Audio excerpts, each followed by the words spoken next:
Welcome, everyone. My name is Maria Bearcat. This is the Small Business Training, and we have a really interesting topic this week. I've been talking about it for some time. Today, we are going to be talking about trust and trust in the digital economy very specifically.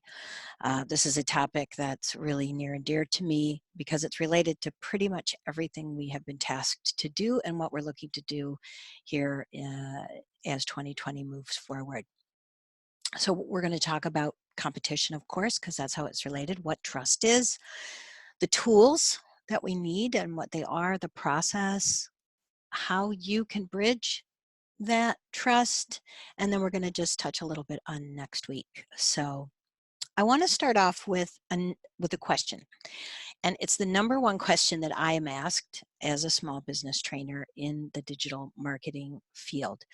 What you on this training and what many people ask me is, how can I compete in a digital world?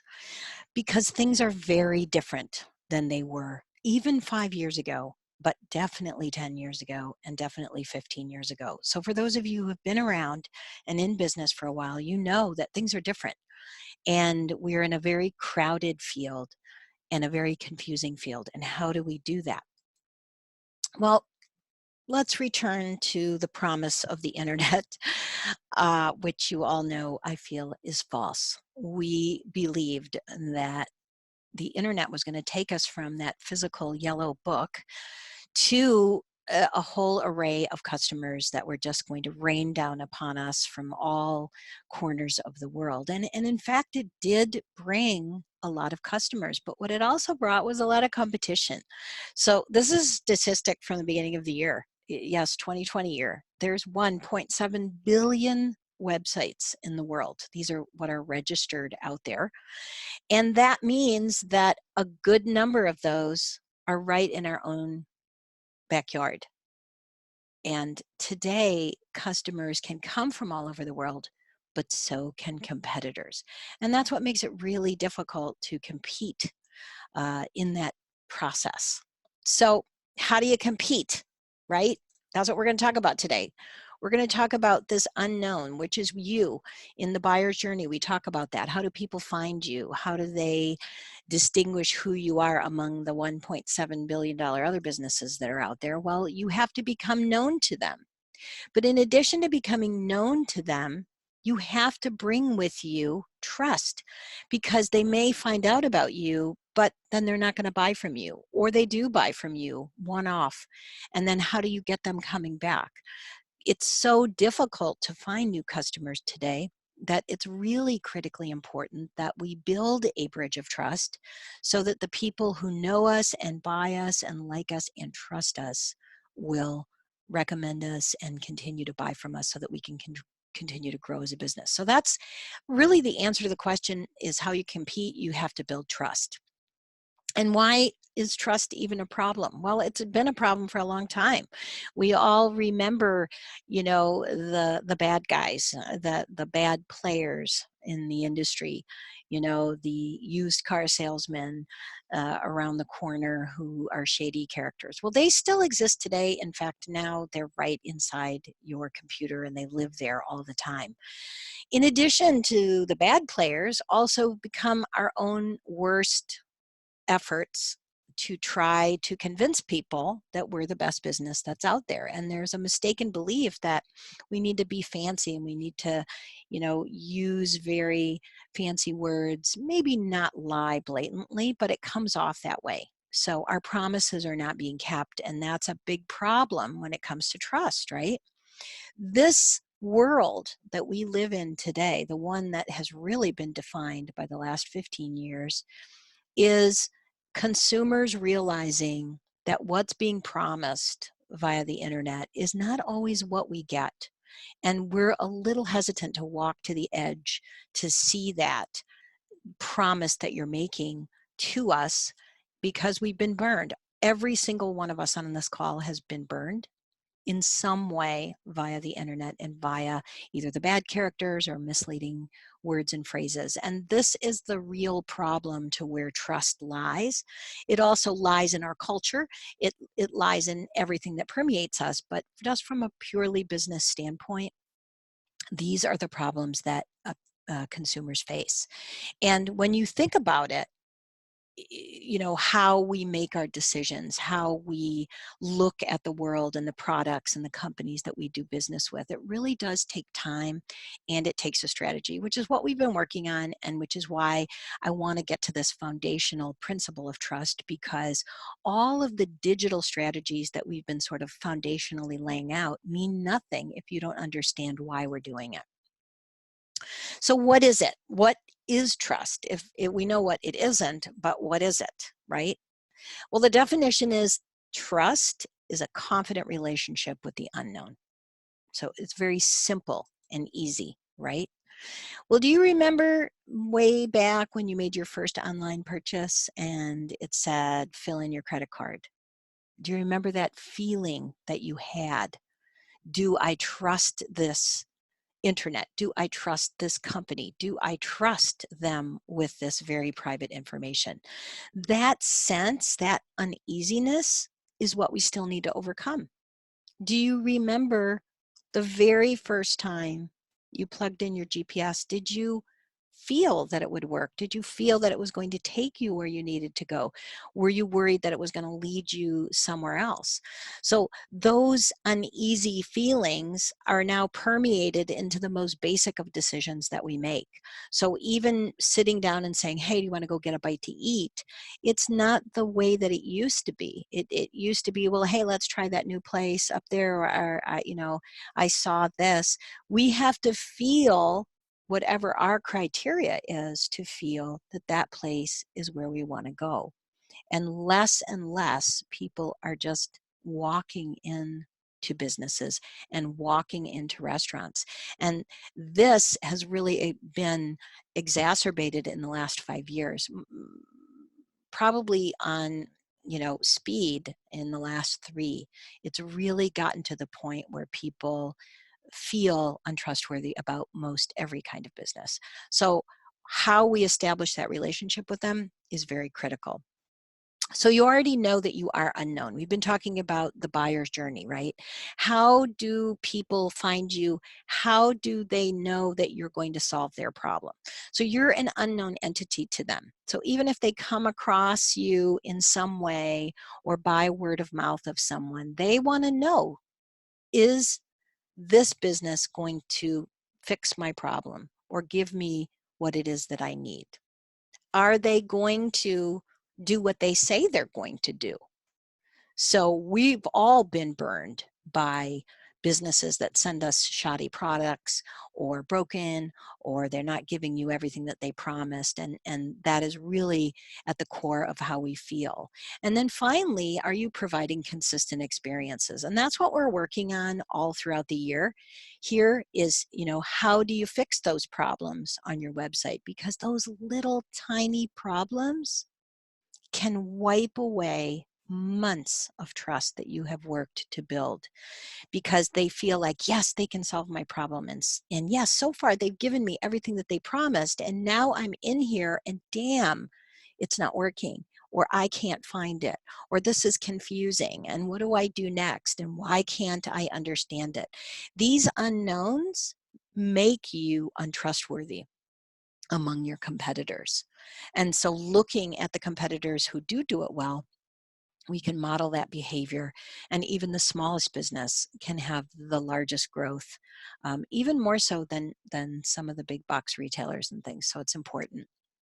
And just looking back, that we're talking about, how did we get to this place where we are not trusting even our own parents or our siblings or anyone to guide us through our life's choices, right? Well, trust has a history, and it's quite an interesting one. So I think we all remember back, when local communities meant something. Now, if you don't remember the Yellow Pages Day, you probably don't remember this, but it used to flow face to face. We used to go to family, friends, communities that were part of our everyday life, and we trusted what they said. I need a dentist, or who can fix my car, or where can I even buy a car? These are things that were coming from our local community.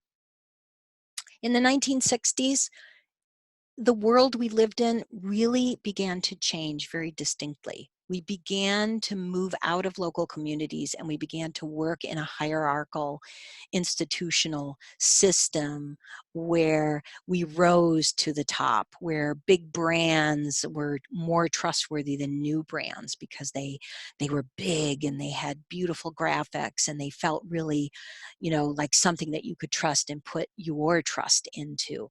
But those are crumbling. And we're actually in a position now where distributed technology is destroying this old institutional order.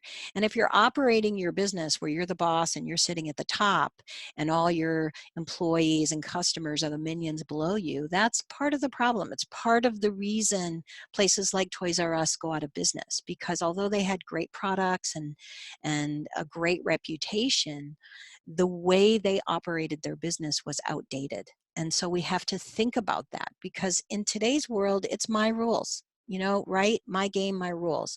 I do whatever I want. I create my virtual world. I can read whatever I want. I can believe whatever I want. I can follow this news outlet or that news outlet. I don't have to watch commercials if I don't want to. So all that we knew is crumbling as we speak. And this is a transition that is happening now.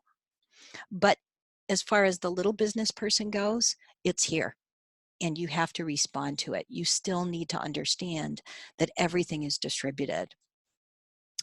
So you need tools to understand it. That's the most important thing, right? We're all walking around like little zombies, scanning things, taking pictures, reading reviews, doing all that kind of stuff. And how do you compete with that? How do you get your business on the map so that these people can find you in that position? And that's where the tools come in.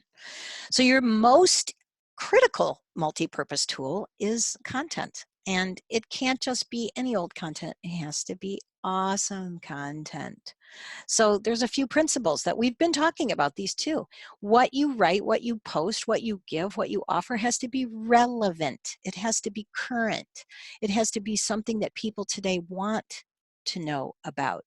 You have to solve problems. You can't just sell products. What do those products do? What problems do they solve for me? Problem solving is probably the most important aspect of trust, because it used to be that everybody could be your customer, but that's not true today. Not everybody wants or needs what you have. So you have to make sure that you're letting people know that. Are you branded? We've spent a lot of time talking about your branding and about the branding of other companies, other competitors. You have to be consistent, from Facebook to Instagram to your website to every single document that goes out of your business, from the stickers on your packages to the business cards that you hand out. You need to have a branding that's there, and it needs to be clear. All of your messaging, all of your content must be crystal clear. No more fancy schmancy stuff. We liken that to snake oil salesmen. We want the truth. We just want to know what it is. What is this going to do for me? Some will, some won't, so what, right? If you're crystal clear, it's easier to distinguish who that is. Design is a very important aspect. We're going to talk about that in a couple of months. How you design, what fonts you use, what does it look like? Do I feel like I'm still in the same place when I'm on your website as to when I walk into your store? The $10,000 revamp that you do in your brick and mortar is equally as important as the money you're sinking into your website. So if I go to your website and it's all hip and cool, and then I go into your shop and you still have 1980 Slack boards on the wall, I'm going to wonder about that. And of course, you have to be easy to find. Your information needs to be found. That is how we make decisions. So it's very important that you encompass all of these things in content, because there's this myth that trust is transparency, and it's not. Trust is authenticity. It's the true you, it's the branded you, it's the values that you said, this is who I am and this is what I'm going to provide for you. That's not transparency. Just snapping photos of your desk and saying, hey, this is where I work. It's all about who you are and what your values are and what it is that you're on a mission to provide. And that's a really critical distinction when it comes to creating content and why it's so hard. So think about it for a minute. It is a solution, but why is it really a solution? Because it drives us through that buyer's journey, right? So awareness, consideration, purchase, service, loyalty, or advocacy, whatever the words are that go in there, and they can shift. It's still a process where we have to become aware of you.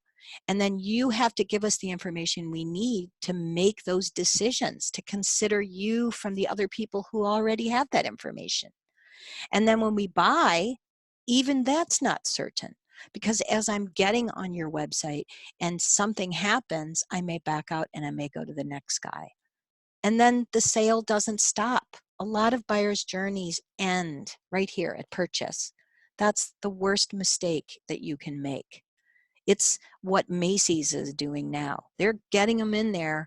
They're bringing you in with all the sales, but they are not providing any real service, any real value to make people loyal to them, which is why that endless circle of constant sales day after day after day has become a big problem for them and a lot of big box retailers. It's something that you can beat.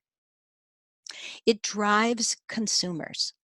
So we're going to really dive deep into this. I'm just showing it to you briefly, how below that um, line, that timeline there, are the things that are physical, right? We talk to people and you physically send us stuff, or we call you, or we walk in, or whatever it is that comes in the mail. These are just as important as the content that lies on top, because really your invoice is content. What it looks like when I haven't paid my bill makes a huge difference as to whether or not I'm going to be loyal to you. How people speak to me, what they say, what their words are. We've all called call centers based in other countries who are reading off of scripts, and you're pulling your hair out until they can get through it so they can solve your problem. These are content issues. These are all things that go together and that work together, and that's really important to what we're trying to do, because there is a lot of competition, and every day there are new shelves to pick from. We don't just buy bread anymore.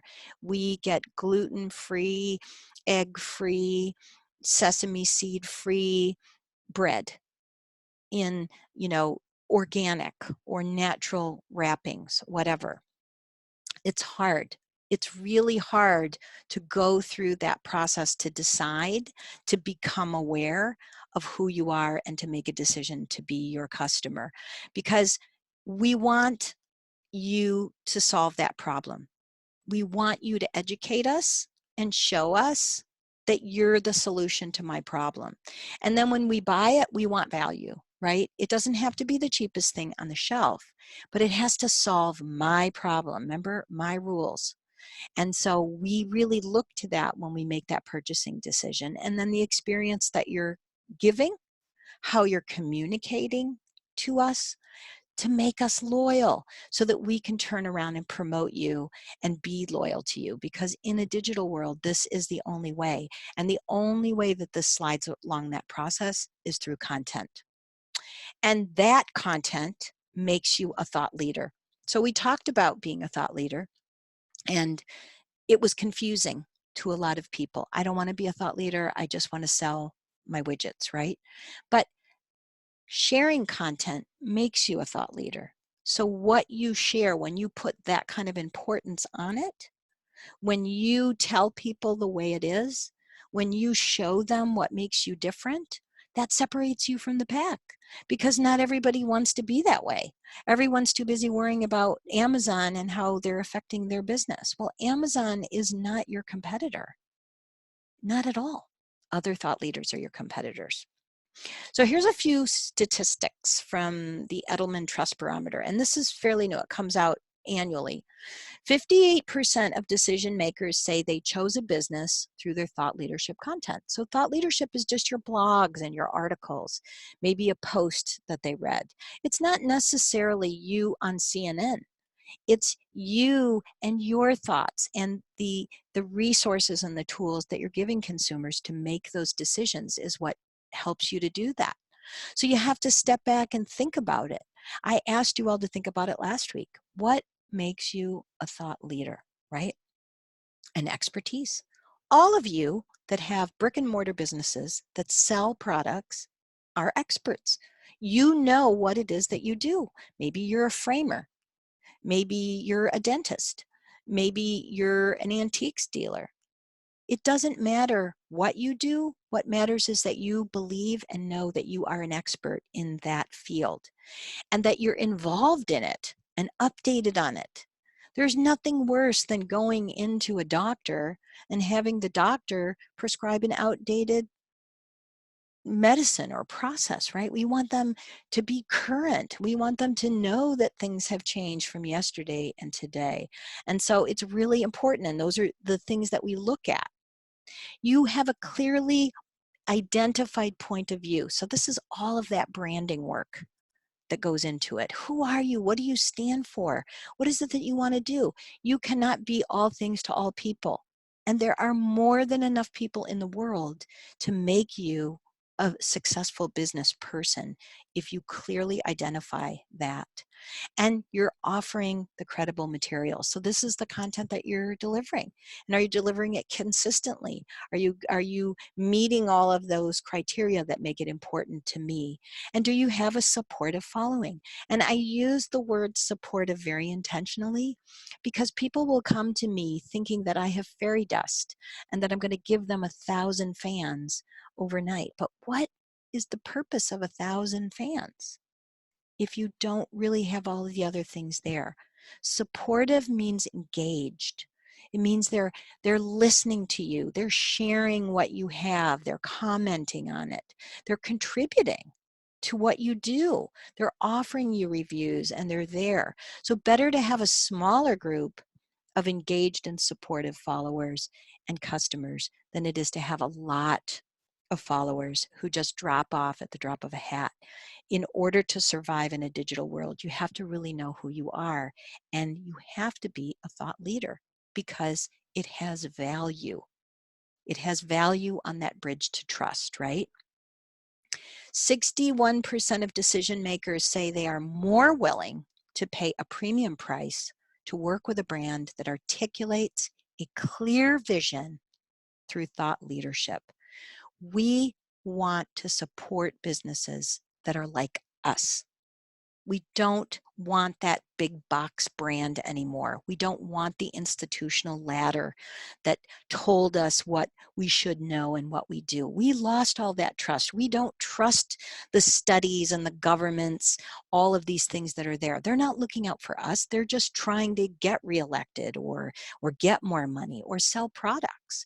We know that you need to sell products, but we want to know that you care about us too. And that's all part of where we're moving as a society. And if you look in the past, this 61% is growing very rapidly right now. It's very rapid because we have changed.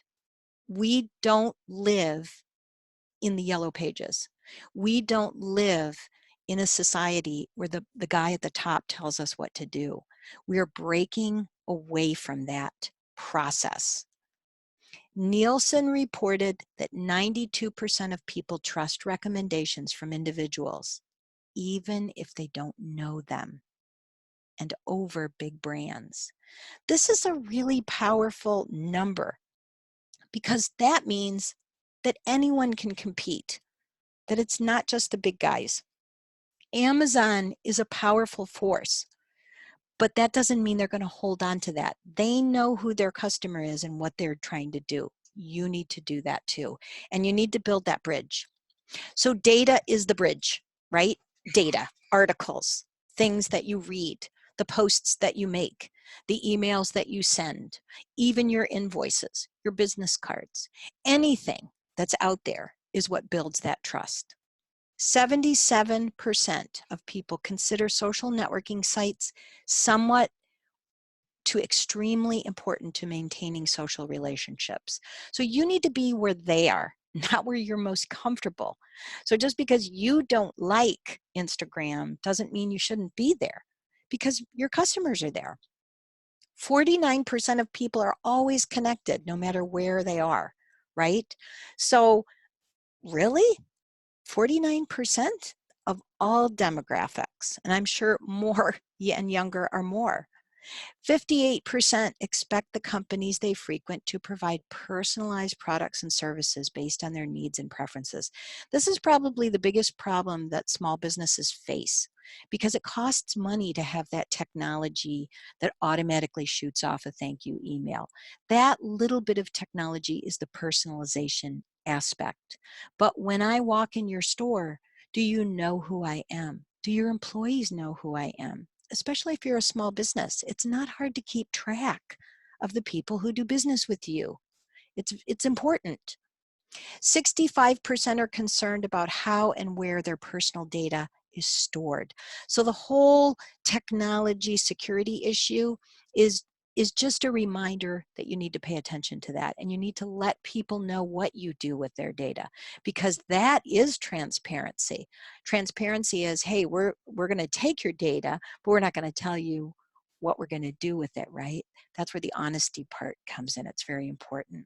And 62% expect digital technologies to have a much greater impact on their work and personal lives in the next 2 to 3 years. So this is from 2019. And I can tell you that this number has only recently rapidly risen, that people now feel that digital technology is catching up to all aspects of their life, from their faith to their work to their healthcare, to the products that they buy, and to the lives that they lead. And you can't miss out on that. You need to talk about this information, because authenticity is really what is at the trust, at the core of trust. It's the materials that are shared by people like us, right? So on the left, you have Nordstrom Rack and all their cool, fancy products. And on the right, you have just a blogger, just someone who is out there talking about products and how people respond to it. And it's genuine, and it's normal to us to see that kind of information. So Jean Wang can be my friend, even though I don't know her. I follow her, right? And so she becomes more trustworthy than Nordstrom, that has been around and has a premier reputation. So when I'm looking to buy a purse, I may kind of like that one from Nordstrom, but now I'm going to consider this one because she has it in this photo very subtly and is giving me that. So we tend to gravitate towards that experience. And the good news is that you have everything you need right inside your business to build the bridge, right? That buyer's journey is something all of us have been talking about. How do you empower people? What kind of information do your employees have? You need to look within to say, how can they answer questions? Maybe they even know answers to questions I haven't even thought of yet. So are you being collaborative in your own work? And then there's your community. How can you participate in community education? Because that's what makes people consider you. So sometimes they find you, they like you, they follow you, they think, well, I don't know. But there's just this nagging feeling that they don't know enough about you. So get out into your community and help people to do that, so that they can make that purchase. And how are you encouraging your own employees to write things that compel people to buy your products? If you're still the guy up on the 5th floor and looking down at all of us, you're going to have a tough time in today's world, because the participation part, the service experience part, These are the things that really go deep into the loyalty of what people have. And as you all know, the advocacy, this is really a circle. It just circles back, and then you're not having to spend so much money on marketing ads and Google ads and Facebook ads. You're educating yourself on how people learn and where they find you, and you're investing in your employees, and you're investing in the tools like this kind of training that really can help you to grow and build that bridge of trust, because we are divided by it, and more so today than at any other point in history. When the big titans of industry crumble, it's painful for us to watch. It's painful to see. But if you think about it, they lost trust. So I've been referencing the Edelman Trust Barometer. It is an annual report, and I encourage all of you to find it and get on that mailing list and look at it. But I point this out because this is from their newest report, that only 1 in 5 people believe the system is working for them. The system, all systems, the political system, the retail system, the medical system, the systems in place. Does anybody have my back? That system. So very few people feel like anyone is listening to them and caring for them. And that is really a tough thing, but it's also an opportunity for small businesses to just clean up. It gives you, as a small business person, the opportunity to hire the right people who are creative and innovative and passionate, and then unleash them in the digital realm, creating content for your business that can help people to believe in you. Because it doesn't matter if they don't believe in society or in the political system. It matters that they believe in you so that you can grow your business. And that's really, really important. But I just want to do a word of warning about technology. With the Alexa, tell me where to go to get my, teeth cleaned technology. Don't be fooled by it. We need it, but it is a tool. It can't be automated. You can automate some of the processes, the genuine processes that we do. If I buy something, it might shoot me out an immediate thank you, but I'm still expecting my experience to be personal from you. So you can use technology, but you really need to understand that it can't fix and create better businesses for all of us. So all of that regulation and stuff that goes on, it's important and it's critical, but it's not important and critical to your business. You cannot outsource your personal capacity to be trusted with an algorithm. And that's what makes even advertising very difficult. And it's changing. Google is changing the way it operates. It's going to totally flip-flop everything. So the way you interact with people and the way they find you is going to become important, because trust is a human emotion, right? It needs a human solution. We need technology to help us, but we can't rely on it as the only solution to what we're doing. So we've all been on a mailing list of a company that once we're on that list, we get emails day after day, sometimes multiple times a day, buy this, here's a sale, do this, do that. That kind of technology destroys trust. Get the technology you need to operate efficiently to get your very personal message out there so that you can be more trustworthy. It's very important. You want to show your competence. How do you do that? You blog, you share, you educate, you write articles, right? You want to be reliable. You need to solve problems consistently. So if you're telling me something on Monday and then I don't hear from you until Christmas, that's not reliable, right? That's not good. And you need to have integrity. Everyone in your business needs to represent your brand. And if you don't have brand values written out, you need to do that, because that will attract the people who want to work with you. And that's important. And then, of course, be benevolent. Kindness in a world like a world we have today can go a very long way. And those little thoughtful things, like if you remember what it felt like to get a thank you note in the mail, handwritten by an aunt in Poughkeepsie, how it genuinely touched your heart. All of us as business owners can find those moments and can make our businesses more trustworthy. Because consumers today trust businesses not on the basis of their products and services, but rather the value and experience that they deliver in both worlds, online, offline. When I walk in the door, I want it to feel as beautiful as it does on your website. And if I walk into a beautiful store and you send me to your website and it's outdated and inefficient, it creates conflict. And that conflict is what erodes the trust that you've worked so hard to build. So, your content is what creates value. Your content is what drives the decision from awareness to advocacy. It is a process all along, and it's a lot of work. It's what we're here to do month after month to try to get you better newsletters and write better blogs and posts and to talk about customers that you have and maybe do webinars or some kind of trainings in your businesses. And this is what leads to growth in your business. So I ask you, what information, content, is your business sharing to build trust?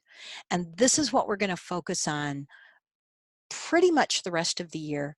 But definitely next week, we're going to talk about the types of content that are out there. And you're going to have to distinguish what works for you and what doesn't. But you still should make a plan to try to do as many things as possible in the course of time and with the resources that you have. So I want to thank you all for listening. We'll be here next week. I hope that you enjoyed this presentation and that it gives you the insights that you need to get the content from next week. Thank you. Have a great day.